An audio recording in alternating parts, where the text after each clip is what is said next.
تمام سننے والے دوستوں کو میری طرف سے السلام علیکم ورحمۃ اللہ وبرکاتہ۔ بہت سارے لوگ وعظ و نصیحت کرتے ہیں، بیان کرتے ہیں، خطبہ دیتے ہیں، لیکن یہ ایک سوال ہے کہ کس بیان کرنے والے، نصیحت کرنے والے کی بیان میں اثر ہوتا ہے، لوگوں کے دل میں اس کی بات اترتی ہے، اور کس بیان کرنے والے کی بات میں اثر نہیں ہوتا، صرف کانوں کے پردوں سے اس کی بات ٹکراتی ہے۔ کیا اس کے لیے بہت بڑے علم کی ضرورت ہے؟ کیا اس کے لیے اپنے بیان کے اندر واقعات اور قصے بیان کرنے پڑتے ہیں؟ یا اس کے لیے اپنے بیان کے اندر مثالیں دینی پڑتی ہے؟ مولانا اشرف علی تھانوی صاحب رحمۃ اللہ علیہ نے اس راز سے پردہ اٹھایا ہے، اور عجیب بات ہے، وہ بات نہ بیان کے اندر کثرت علم کے ساتھ متعلق ہے، نہ قصے کہانیوں کے ساتھ، نہ مثالوں کے ساتھ۔ ان کی خطبات چھپی ہوئی ہے، خطبات حکیم الاسلام کے نام سے، یہ اس کی جلد نمبر 2 ہے، اور اس جلد نمبر 2 کے صفحہ 249 پر انہوں نے یہ راز بیان کیا ہے کہ جس بیان کرنے والے، وعظ و نصیحت کرنے والے، خطبہ دینے والے کا اپنے علم پر عمل ہوگا، اس کی بات دوسروں کے دل میں اتر جائے گی، اگرچہ اس کی بات سادہ ہی کیوں نہ ہو۔ لیکن جس کا علم صرف اس کی زبان کی حد تک ہے، اس کے دل میں اس کا علم نہیں اترا،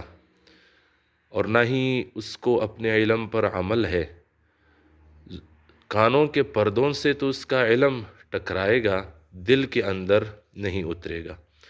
مولانا اشرف علی تھانوی صاحب نے فرمایا ہے، ادھر حضرت غوث اعظم رحمۃ اللہ علیہ کا قصہ انہوں نے بیان فرمایا ہے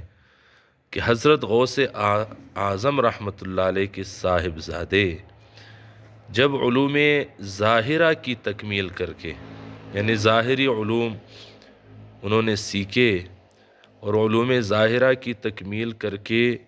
وطن واپس آئے، تو حضرت نے ان کا وعظ کہلوایا، لوگوں کے درمیان اسے حکم دیا کہ آپ لوگوں کو وعظ و نصیحت کرے۔ تو بیٹے نے بڑے بڑے مضامین، ترہیب و ترغیب کے بیان کیے، علمی نکتے بیان کیے۔ کہتے ہیں مگر مجمع پر خاک اثر نہ ہوا، بات صرف کانوں کے پردوں سے ٹکرائی، گزر گئی۔ جب وہ بیان ختم کر چکے تو حضرت غوث اعظم رحمۃ اللہ علیہ خود ممبر پر تشریف لے گئے، اور اپنا ایک معمولی قصہ، اور اسی رات کا ہی قصہ، بہت پرانا بھی نہ تھا، اسی رات کا قصہ بیان فرمایا، اور یوں فرمایا کہ رات ہم نے روزہ کی نیت کی تھی اور سحری کے لیے کچھ دودھ رکھا تھا، ایک بلی آئی اور دودھ پی گئی۔ یعنی ابھی علم نکتے بیان بھی نہیں کیے تھے کہ بس اتنا کہنے پائے تھے۔ کہتے ہیں کہ مجمع کی حالت دیگر گوں ہو گئی، کوئی روتا تھا، کوئی چیختا تھا، کسی نے کپڑے پار ڈالے۔ تو ان کے صاحبزادے کو بڑی حیرت ہوئی کہ یہ بھی کوئی مضمون تھا جس پر لوگ اتنے متاثر ہوئے۔ کہتے ہیں حضرت غوث اعظم رحمۃ اللہ علیہ نے فرمایا کہ صاحبزادے، ابھی تمہارا علم زبان ہی تک ہے، اس کو دل میں پہنچاؤ تو پھر تمہاری ادنا بات بھی دلوں میں گر کر جائے گی۔ مولانا اشرف علی تھانوی رحمۃ اللہ علیہ فرماتے ہیں، صاحبو، میں سچ کہتا ہوں،